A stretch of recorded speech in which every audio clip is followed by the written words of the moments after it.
Got big plans for your business this year? Whatever you want to achieve, Microsoft Planner can help you to organize tasks, assign them to team members, and check the progress along the way.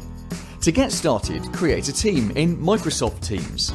Add the people responsible for helping to complete tasks in your plan. Next, click on the plus icon and then the Planner tab.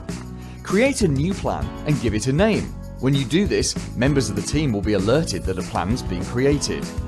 Next, you can create buckets of work. For example, if you were organising a virtual event, you could have a bucket for attendees, one for speakers, one for marketing, and so on.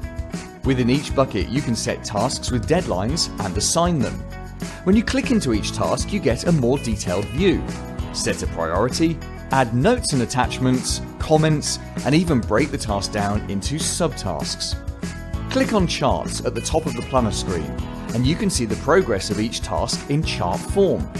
Click on Schedule to get a calendar view of when each task is due to be completed. We like to think of it as the ultimate collaborative to-do list.